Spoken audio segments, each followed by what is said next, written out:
Bonjour, bienvenue dans Dimanche en Politique, votre magazine de débat régional. À mes côtés, frais et dispo après nos 3 semaines de pause, Laurent Dubois. Bonjour Laurent. Bonjour Patrick. Alors, grande région, 2 ans après, c'est la question que nous posons aujourd'hui. A-t-elle été adoptée par ses habitants, cette Occitanie ? Est-ce que l'institution fonctionne ? Combien coûte-t-elle ou combien ça coûte ? Et puis finalement, premier bilan sur les grands chantiers déjà entrepris. Avec nous pour débattre, Claire Fita, bonjour. Bonjour. Conseillère régionale socialiste, vous présidez la commission des finances. Également avec nous, un des représentants du désormais premier groupe d'opposition dans l'hémicycle, le Front National, Julien Leonardelli. Bonjour à vous. Bonjour. Enfin, Christophe Rivinc débattra également aussi à nos côtés. Bonjour. Bonjour. Élu régional Les Républicains, vous présidez le groupe de la droite et du centre. Tout à fait. Alors, 2 ans après sa création, les citoyens savent à peu près tous qu'ils vivent désormais en Occitanie, mais qu'est-ce que ça évoque pour eux? Vous êtes allé leur poser la question, Laurent Dubois, sur des images de Vincent Albinet. Région Occitanie, qu'est-ce que ça évoque pour vous, la région Occitanie? Rien du tout. Désolée. Vous me posez une bonne colle là. Mais c'est la région de Toulouse. À part le fait que c'est région jette, non, je vois pas. Ça évoque quoi pour vous, la région Occitanie? L'occitan, la langue occitane. Franchement, j'étais pas moi pour la région Occitanie spécialement, donc je trouvais que Midi-Pyrénées c'était déjà, déjà une grande région, une belle région, que de l'autre côté Languedoc-Roussillon, après le rapprochement, je n'ai pas très bien saisi, mais bon, on fait avec. Hein. C'est totalement différent, les cultures exemple Perpignan, Toulouse, les cultures sont totalement différentes, la mentalité, la façon de vivre. Ça fait 2 ans que cette grande région existe. Est-ce que d'après vous, le bilan est positif? Bon, je pense que c'est un peu tôt pour le dire. Il faut attendre un peu plus quand même. Bon, a priori, oui, je pense, oui. À part la réunion de 2 régions voisines que nous étions avant, et unies maintenant, mais sans conséquences particulières à ce jour en tout cas. Je pense d'une part à la nouvelle structure qui a été créée il y a 2 ans, au pouvoir qu'elle va acquérir de plus en plus, surtout dans le développement économique. Et voilà, et je pense que c'est en train de se définir par rapport aux compétences que les nouvelles régions vont avoir au fur et à mesure. Alors, un conseil régional plus étendu finalement, mais pas plus connu des citoyens finalement, non, Claire Fita ? En effet, la construction, elle doit se poursuivre. On n'en est qu'à 2 années. Je pense que ça a été évoqué. Il faut se donner aussi du temps pour pouvoir évaluer. Mais je crois quand même qu'il y a des actes forts qui ont été posés. Et ce n'est pas parce qu'une région s'agrandit qu'elle doit s'éloigner surtout du citoyen. Et je pense que l'enjeu... Mais comment vous expliquez que visiblement, ce n'est pas encore dans les esprits? On a du mal à sentir, à comprendre ce que ça veut dire la région Occitanie. Comment vous expliquez cela? Parce que je pense que nous sommes encore dans 2 modèles, ex-Midi-Pyrénées et Languedoc-Roussillon, qui étaient présents il y a 2 ans. Et nous sommes dans cette transmission aujourd'hui de nouvelles politiques régionales qui s'appliquent sur l'ensemble du périmètre, mais qu'il faut du temps.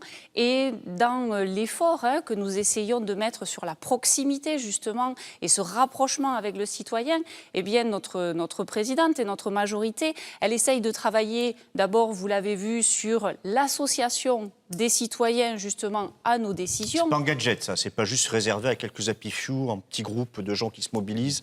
C'est pas juste cosmétique, c'est pas que du gadget. Non, parce que des décisions, en conséquence, sont prises. Que ce soit sur le nom de la région, que ce soit sur les politiques culturelles ou les politiques territoriales. On va rentrer dans le fond un peu plus tard dans l'émission. Est-ce que c'est pas difficile, Julien Leonardelli, de parler à 13 départements, finalement ? Effectivement, quand nous sommes dans les Hautes-Pyrénées ou dans le Gard, M. Rivinc étant du Gard, il sait de quoi je parle, nous avons 2 populations différentes. Une population, je connais bien la ville de Beaucaire par exemple, ou la ville de Lourdes. Nous avons 2 villes complètement différentes, avec aussi nombre de kilomètres importants qui séparent ces 2 villes, un territoire immense. Voilà, tout cela, clairement, nous l'avons dénoncé. Cette fameuse fusion des régions a été voulue par l'Union européenne, mise en place par le gouvernement de François Hollande. Tout ça, simplement, c'est pour répondre aux volontés donc, de la technocratie bruxelloise et mettre en place des lenders allemands et toujours pareil dans l'idée de dissoudre la nation française. Christophe Rivain, que vous qui êtes justement de l'ex-Languedoc-Roussillon, vous trouvez qu'on s'est rapproché ou pas ? J'ai le sentiment qu'on commence. La preuve, je suis à Toulouse aujourd'hui. C'est vrai qu'on prend l'habitude de venir à Toulouse, mais à quel prix ou à quel temps ? Effectivement, mais à travers le petit reportage aux interventions de Mme Fita ou M. Leonardelli, on accrédite ce que nous dénonçons, ce que nous disons depuis un certain nombre de temps. Bien avant la fusion, nous dénoncions déjà ce projet avant qu'il ne se fasse. Pas tant que nous ne voulions pas nous rapprocher de Toulouse. Nous avons toujours eu avec Toulouse des liens assez forts, même anciens.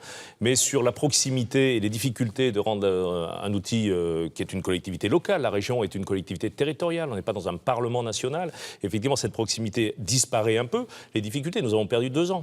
Nous avons perdu 2 ans ou presque. Et aujourd'hui, tout n'est pas fait. Madame Fita vient de le dire. Beaucoup de politiques publiques restent à harmoniser. Encore des différences. Qu'on prenne le TER à 1 euro, l'ordi ou d'autres projets. Aujourd'hui, qu'on soit citoyen de Montpellier ou de Toulouse, nous ne sommes pas traités pareil par la région. Tout ça est inacceptable. Sans compter le coût sur lequel nous reviendrons.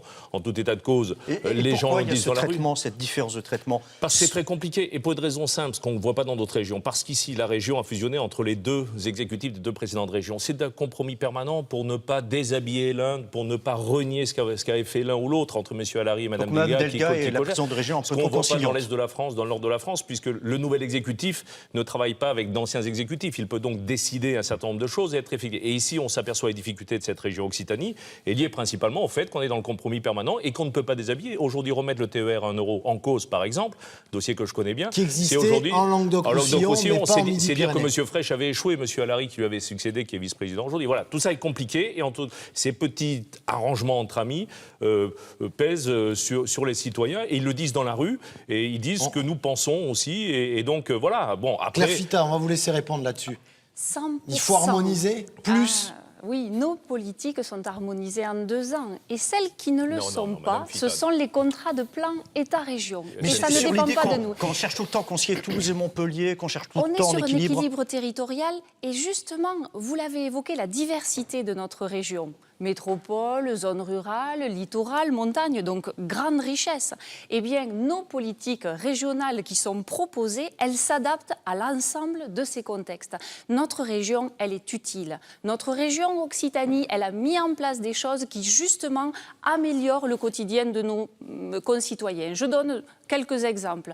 La gratuité des manuels scolaires n'existait pas dans le périmètre ex-Midi-Pyrénées, oui. Et il existait ex-Languedoc-Roussillon. Donc c'est bien un bénéfice global qui a été mis en place pour tout le monde. Et un coût supplémentaire. La politique... Alors, grâce aux économies que nous avons faites... Alors justement, parce qu'on nous avait promis des économies. Est-ce qu'on les a faites, ces économies? Oui, et nous avons... Il faut, au-delà des économies, qui est importante, il faut remettre au premier plan l'importance que notre région aujourd'hui a en étant Occitanie. Notamment, c'est vrai, par rapport à l'Europe. Les économies, où et comment? Où ces économies et comment vous les avez faites? Quelques exemples très simples. Sur les assurances, eh bien, nous gagnons 2 millions d'euros par an et à la fin du mandat, ce sera plutôt 3 millions d'euros par an. Les assurances des bâtiments régionaux. Voilà, puisque nous en avons énormément. Sur 3 milliards, attention, c'est important, Mme Fita. En fait, tout le monde aimerait économiser 2 millions. Maintenance et acquisition du matériel roulant ferroviaire, des dépenses très importantes pour notre budget. À la fin du mandat, nous aurons économisé plus de 10 millions d'euros. De la même façon, nous avons des agences en charge du développement économique. Non, absolument pas. Avec une amélioration du service. De la même façon, nous avons des agences en charge du développement économique, du tourisme. Nous en avions 14. Elles sont utiles, celles qui restent. Comment vous avez sélectionné ces agences? Parce que le reproche que vous avez fait, c'est trop d'agences, parfois qui servent un petit peu à placer les copains et ça ne va pas plus loin. Alors, quelles agences ont été sélectionnées et sur quels critères? Nous en avons 4. En 2018, nous n'avons plus que 4 agences. Avec une vraie rationalisation et une optimisation de son utilisation, nous avons une agence qui gère maintenant le développement économique sur l'ensemble du territoire. De la même façon, pour la construction, par exemple, de nos lycées. Eh bien ça, c'est un enjeu pour nous. Nous accueillons de la population, donc des jeunes. Et oui, il va falloir construire des lycées. Ouais. Exactement. Et aussi faire leur maintenance ou la rénovation énergétique, qui est un enjeu très important aussi. On va vous laisser, parce que Laurent nous a amené sur les agences, on va vous laisser répondre sur le chapitre des économies. A priori, vous n'êtes pas d'accord. On les a faites, ces économies, ou pas? Clairement, concernant la gestion de la fusion des régions par Carole Delga, tout ça fait beaucoup de dégâts, si j'ose dire, puisque nous avons pu voir donc, des dégâts sociaux avec l'augmentation du chômage, des dégâts fiscaux avec l'augmentation de près de 30%. 30% d'augmentation sur la carte grise pour les contribuables midi-pyrénéens et aussi des dégâts concernant donc, les dépenses de fonctionnement. Il ne faudra pas échapper, nous sommes à Toulouse, que l'hémicycle de Toulouse est bien oublié, bien seul. Les réunions du conseil régional coûtent près de 1,5 million par an pour pouvoir réunir le conseil régional, alors qu'un bâtiment qui se trouve à Toulouse, qui est parfaitement aménageable, est laissé complètement à l'abandon. On va vous laisser répondre sur ce chapitre, même si la présidente Delga a dit 4 assemblées plénières par an, ça ne vaut pas le coup de construire un hémicycle. De dépenser entre 6 et 10 millions d'euros. Nous avons choisi d'injecter ces millions d'euros dans l'économie réelle. D'où sortez-vous ces chiffres? Confiez-nous la construction d'hémicycles. Vous n'avez pas l'habitude de construire beaucoup d'hémicycles. Bien, nous en avons construire, l'habitude. on peut emménager, Madame Fita. L'utilité de cette région, elle est clairement dans les économies, mais nous assumons le les choix économies, politique Madame Fita, que de comment a fait réinjecter la au bénéfice région des citoyens et au bénéfice de nos territoires. La carte jeune, la gratuité des manuels scolaires, l'ordinateur, l'incitation au sport scolaire, c'est moins de 400 € que gagnent les familles tous les ans grâce à notre carte jeune. Christophe Riven, on n'a pas entendu Christophe Il Riven. manque 47 sièges à Toulouse. Comment, vous allez m'expliquer, comment a fait la région Grand Est qui a rajouté 42 sièges dans son hémicycle pour 250 000 €?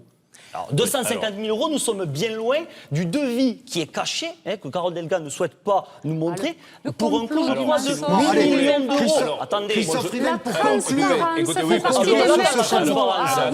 sur ce chapitre de l'économie. C'est important, mais je ne suis pas sûr que ce soit essentiel l'hémicycle. Je vais en dire deux mots quand même. Par contre, mais rapidement pour conclure sur ce coût ou les économies. Voilà, et puis il y a deux sujets intéressants qui ont été posés. Et là, je donne un bon point à la majorité régionale. Les agences, effectivement, la suppression d'agences, la rationalisation d'agences va dans le bon sens et nous le soutenons. Par contre, l'hémicycle, je ne vais pas y faire 20 tonnes. Vous soutenez effectivement, tout, non, on en a beaucoup parlé, là, déjà beaucoup. Écoutez, on ne soutient pas tout. Et quand on soutient, on l'assume. Et quand on s'oppose, on propose. Et vous opposez, c'est du cinéma. Donc, à chaque fois, c'est du cinéma. Mais vous verrez bien. Et là, une proposition, c'est vrai que sur l'hémicycle, nous pensons qu'aujourd'hui... Tremblay, commencez à trembler. Allez-y. Sur l'hémicycle, effectivement, il faudra de toute façon, à un moment ou un autre, que la région trouve un lieu qui soit symbole de cette région, sans dépenser beaucoup d'argent, et c'est possible. Et aujourd'hui, c'est du gaspillage, et ça, nous le dénonçons. Mais on ne va pas passer, si vous voulez, on va rentrer dans le fond. On va rentrer dans le fond. Alors justement, économie... plus important, à mon avis, qui intéresse nos citoyens contribuables. Économie, agriculture, transport. Dressons un premier bilan de ces 2 années d'exercice format grande région. Voyons aussi comment se passe la vie, le fonctionnement de cette assemblée d'Occitanie. Reportage signé Amélie Poisson et Frédéric Dess. La région Occitanie souffle ses 2 bougies. En guise de cadeau, un budget cette année de 3,5 milliards d'euros, soit une augmentation de 3%, dont 1,17 milliard sont consacrés à l'investissement. La région a d'emblée mis le paquet dans le BTP, c'est son fameux plan Marshall, 800 millions d'euros. Les transports, autres enjeux avec les états généraux du rail et un plan sur les 15 prochaines années. Enfin, la transition écologique et le label produit en Occitanie. Des mesures phares qui font dire à Gérard Onesta que ce bébé de 2 ans ne marche pas, il gambade. La deuxième année, ça a été l'année où on a essayé de dire, bon, maintenant, on fait région. Et on rentre maintenant dans la phase du centre du mandat où le moteur que l'on veut mettre, c'est la démocratie. Pourtant, tout n'est pas rose en Occitanie. L'harmonisation entre les anciens Languedoc-Roussillon et Midi-Pyrénées est loin d'être terminée. Le dialogue social au sein du conseil régional est même rompu, du jamais vu. Carole Delga a aussi renoncé à certaines mesures, comme l'ordi gratuit pour tous les lycéens, une promesse de campagne qui s'avère finalement trop coûteuse. Et les critiques fusent au sein même de la majorité. La France insoumise dénonce sa politique économique qui aiderait les grosses entreprises au détriment des petites. Nous, on dit la région doit conditionner les aides aux entreprises en limitant le recours au travail précaire, en interdisant le recours au travail détaché dans les entreprises qui aident la région, et plutôt à la place que la région aide beaucoup plus fortement le secteur de l'économie sociale et solidaire. Le fonctionnement de cette grande région se rôde de lui peu à peu. À Montpellier, les assemblées plénières, à Toulouse, le siège et certaines commissions. Les 158 conseillers se divisent en 3 grands groupes. La majorité avec socialistes, radicaux et Nouveau Monde, le Front National en gris sur l'image et la droite en bleu avec les Républicains, l'UDI et une conseillère, La République En Marche. Jennifer Courtois-Périssé qui souhaiterait une opposition plus libre. C'est extrêmement difficile de pouvoir s'exprimer en assemblée puisqu'on a un temps qui est très limité par sujet. Alors on est très nombreux, donc ça serait sinon des assemblées peut-être intenables et très longues dans le temps. Pour autant, il n'y a pas cette liberté d'expression que j'ai pu connaître ailleurs et ça manque énormément dans la spontanéité, dans les échanges et les débats qu'on pourrait avoir. Quant à la présidente Carole Delga, elle multiplie toujours les déplacements, plusieurs par semaine, proclamant que le terrain, c'est son bureau, assurément le plus grand du Conseil régional. L'Occitanie mesure 72 000 km². Alors, on vient d'en parler dans le reportage. Claire Fita, il avait été brandi tel un étendard pendant la campagne. Il s'agit du fameux plan Marshall pour le BTP. Concrètement, qu'en est-il aujourd'hui? Qu'est-ce qu'il a produit ou favorisé?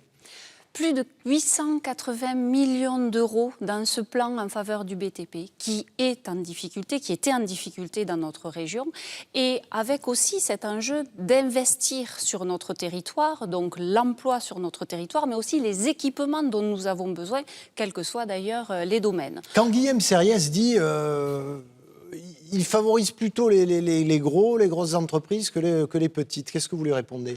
Il favorise les territoires et il favorise l'avenir de notre région. Et je pense qu'il ne faut pas opposer les grands groupes et l'économie de proximité. Si vous êtes de gauche, vous avez une majorité de gauche, cette idée de conditionnalité des aides, pour vous, ça n'a pas de sens économique et ça n'a pas de sens politique. Donc. Alors si, nous avons déjà mis en place un règlement d'aide sur les aides en les conditionnant sur les efforts environnementaux, sur la qualité du dialogue social dans les entreprises. Et par exemple, nous n'empruntons pas à des banques qui ont des fonds dans des paradis fiscaux. Donc la conditionnalité, nous la mettons en œuvre. Et l'économie de proximité est véritablement une priorité. Nous augmentons de plus de 30% notre budget en faveur des commerces, de l'artisanat, des services dans nos villages, dans nos cœurs de ville. Christophe Rivenc. Oui, alors c'est l'un des sujets de nos principaux effets d'opposition, ce budget, puisqu'effectivement, on l'a vu, le budget de la région est à la fois énorme quand on en parle aux gens, et microscopique à l'image de l'Europe. Effectivement, on a parlé des grandes régions, à l'image des Länder et autres. Aujourd'hui, 3 milliards d'euros, c'est rien à l'image des budgets des Länder. Donc, il y a une difficulté aujourd'hui pour être efficace sur le terrain, en proximité, avec un budget, somme toute, aussi faible. Pour autant, on voit l'évolution qui est négative et sur laquelle c'est un débat qu'on a avec Mme Fita régulièrement, notamment à l'occasion du budget. Aujourd'hui, la part à l'investissement est de plus en plus faible par rapport au fonctionnement, alors qu'auparavant, c'est vrai qu'il y avait plus de part à l'investissement. Alors c'est vrai il y a une belle invention, c'est le plan Marshall. Alors le plan Marshall, qu'est-ce que c'est? Effectivement, on regroupe à l'intérieur un certain nombre d'investissements prévus auparavant dans les politiques publiques et ça nous fait un effet d'annonce, 880 millions, mais qui ne sont autres que des investissements prévus. C'est d'accord, mais le plan Marshall, on l'a démontré, peut-être pas le temps, mais si vous voulez, notre émission pendant 2 heures, en tout état de cause aujourd'hui. Ah, si on avait 2 heures, mais avec plaisir, parce que c'est sujet important, 3 milliards d'euros. En tout état de cause aujourd'hui, de quoi il s'agit? C'est-à-dire on diminue l'autofinancement de la région, c'est-à-dire la part qu'on arrive à sortir du fonctionnement pour investir au profit de l'emprunt. Et si je suis pour l'emprunt, pour l'investissement, parce que les régions, ce sont des organes structurants qui doivent dans les structures, c'est vrai qu'aujourd'hui, il y a une mauvaise pente qui est prise par la gestion de la région qui va nous conduire dans le mur à un moment si on y prend garde. Et pour ce faire, il faut maintenir l'investissement, il faut diminuer certaines dépenses de fonctionnement qui ne nous paraissent pas nécessaires, notamment celles qui ne correspondent pas à nos fonctions propres, à nos compétences propres que nous donne notamment la loi NOTRe dans les régions. Julien Léonard-Delly sur l'économie, l'impulsion que peut avoir le Conseil régional et son fonctionnement, investissement, fonctionnement. Mais déjà, je suis surpris d'entendre de tels discours de la part de M. Rivenc qui a l'air de s'opposer à la majorité de Carole Delga, ce qui est un discours totalement opposé à ce que j'entends en assemblée plénière. C'est toujours pareil. Lors du budget, la dernière fois, nous avons proposé plus de 21 amendements et questions orales, etc. Le groupe donc, des Républicains n'a rien proposé. Donc, pourtant, le budget est quand même une assemblée plénière très importante. Zéro. Donc, après, zéro, pourquoi, M. Rivenc? Pourquoi? Nous proposons, même si on sait très bien que nous avons face à nous une majorité plutôt qui comment dire. Écoutez, M. Rivenc. Allez, retour à l'économie. Depuis le début, vous donnez un chèque en blanc à la majorité de Carole Delga. Concernant le plan Marshall. Clairement, le plan Marshall, c'est un plan plutôt marche-mal. clairement, puisque derrière tous les discours, les petites polémiques, tout ce qui est... Ça vous est dans votre département, à proximité de Madame chez vous. Fita, 3% d'augmentation de chômage dans notre région sur 2 ans. Oui, mais c'est la première région en création d'emplois. Et l'enjeu est grand. Et en effet, on le voit, le chômage est trop important. Toute catégorie confondue, 3%. Plus de 20% pour nos aides aux entreprises, parce que c'est elles qui créent l'emploi. Mais nous aussi, nous avons cette responsabilité sur la commande publique. Ce sont les petites entreprises qui créent l'emploi, les artisans, les commerçants sont laissés à l'abandon. Et c'est le sens de notre politique, aussi sur la formation, votre politique, sur elle a fait énormément de ravages, autant au niveau local qu'au niveau national. La formation professionnelle, on parlait des frais de fonctionnement des grandes régions à l'instant. La formation professionnelle, on voit bien que le gouvernement a bien envie, entre guillemets, de vous la subtiliser, oui, de la récupérer. Alors là-dessus, quelle est, j'allais dire, pour vous, la parade ou l'argument massu disant non, ça doit rester à la région? Nous pensons que ce qui est dans les tuyaux, de confier la formation professionnelle uniquement aux branches professionnelles, serait une erreur. Il ne faut pas tomber dans le piège d'opposer région et branches professionnelles. Nous travaillons ensemble.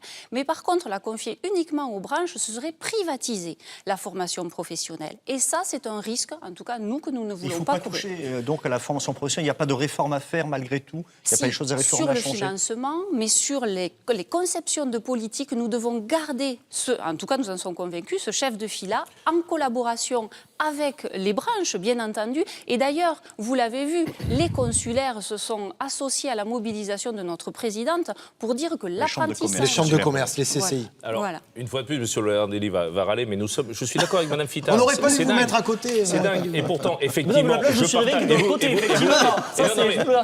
et vous allez dire que vous n'êtes pas d'accord avec le fait que les régions conservent la formation professionnelle. C'est un des leviers essentiels de pouvoir être au plus près des besoins, des entreprises, au plus près du territoire. C'est bien géré. Est-ce que c'est efficace? Écoutez, il n'y a pas assez d'apprentis. Et puis, c'est un sujet que je connais très très bien pour plein de raisons. Il n'y a pas assez d'apprentis. 35 000 ou 37 000, c'est ça l'objectif. C'est pas assez sur une région de 5,6 millions d'habitants. Il faut rendre, tout le monde le dit, campagne électorale nationale, apprentissage. Mais je crois qu'il n'y a pas assez d'apprentis.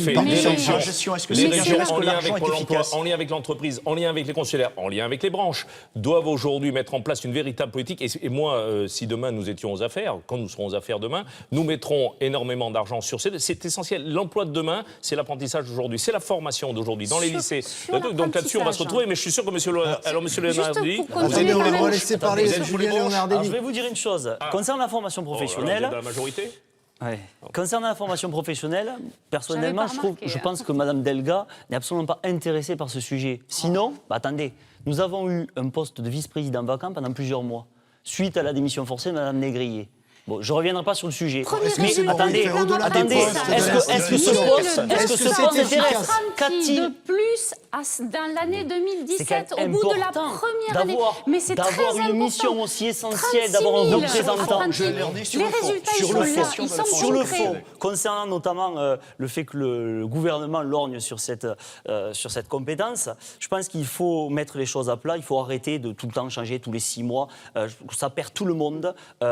Tous les Français ne savent plus aujourd'hui quelle compétence va, quelle compétence. La loi NOTRe, notamment, a porté un flou le plus total. Et effectivement, M. Rivain, je connais très bien la formation professionnelle. C'est un levier essentiel. Nous devons aider nos jeunes. On est d'accord là-dessus. Ça permettra au développement économique. On arrive déjà à la conclusion. Excusez-moi. Mais il y a plus de 60% des délibérations qui sont votées à l'unanimité. Oui, plus de 60% des... Oui, parce qu'il faut bien que ça tourne. Allez, on conclut, s'il vous plaît. S'il vous plaît. Mais sur les désaccords, en 30 secondes chacun, propose, ça vous convient? s'il vous plaît, en 30 secondes ou 45 secondes chacun, on va conclure sur une question d'un internaute. Cette question, elle nous est posée par Gérard Adair. 9 à 11 milliards pour gagner 1 heure. Qui peut défendre ce projet de TGV quand les investissements doivent être sélectifs vu notre endettement? Alors, qu'est-ce que vous lui répondez? Le TGV, une priorité ou pas? Oui. La grande vitesse, que ce soit, nous avons 2 enjeux sur la grande vitesse. Nous avons Toulouse-Bordeaux et nous avons aussi Montpellier-Perpignan. Mettre en dehors de la grande vitesse en dehors de la région Occitanie serait gravissime pour notre développement.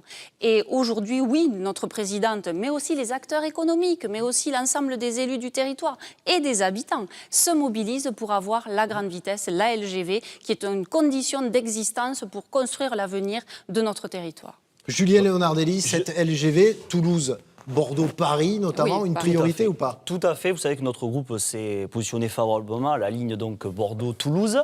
Nous sommes naturellement aussi favorables à la ligne Perpignan-Montpellier, mais aussi la ligne Toulouse-Narbonne qui permettrait d'avoir vraiment un maillage du territoire, un réseau ferré important, surtout sur le sud-ouest, qui est clairement la dernière roue du carrosse français. On est toujours, de toute façon, les oubliés en France, on est toujours les derniers à être équipés. C'est une catastrophe, il faut arrêter. Mais arrive un moment, quand je vois l'agissement de Mme Delga ces derniers mois, je me dis, mais que n'ont-ils pas fait quand ils étaient aux responsabilités? Puisque autant les uns que les autres, quand je vois M. Baillet, qui a été ministre de l'aménagement du territoire de François Hollande, par le précédent gouvernement. attendez, pourquoi n'ont-ils pas avancé sur Allez, ce sujet? ok. On voit le résultat. Christophe Rivain, sinon vous n'aurez pas le temps de conclure en 45 secondes. De temps en temps, vous m'écoutez. La vous LGV, lisez, parce que priorité ou pas, c'est une Christophe priorité. Et Vous n'avez 9 pas milliards, attendu. 9 milliards à 11 milliards d'euros, c'est du cinéma, c'est qui veut tuer son chien, l'accuse de la rage. Aujourd'hui, c'est pas l'enjeu. C'est vrai qu'il y a un problème d'argent public en France. Mais le problème d'argent public, c'est autour du fonctionnement, l'investissement. J'avais cité cet exemple lors d'une réunion. Si en 1900, au début du XXe siècle, on s'était posé la question du coût du métropolitain à Paris, il n'y aurait pas de métro à Paris. Aujourd'hui, 11 milliards d'euros, c'est un investissement pour l'avenir. 55 000 personnes arrivent chaque année en Languedoc-Roussillon, en Midi-Pyrénées. Et aujourd'hui, les habitants de notre région sont les plus éloignés en temps de Paris. Ce n'est pas normal, c'est scandaleux. Et je dis qu'il faut une union locale parce que c'est une nécessité. Et les 11 milliards, c'est rien. Merci à vous, Ramener on à a bien l'investissement compris. d'ici Merci 2030, à vous. ce n'est pas grand-chose.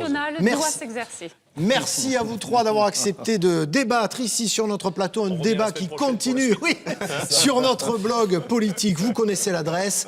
La semaine prochaine, on s'intéresse à la colère des personnels hospitaliers qui n'en finit pas de retentir. Alors, hôpital public, quel remède? C'est la question que nous poserons la semaine prochaine. D'ici là, passez une bonne fin de week-end sur France 3 Midi-Pyrénées.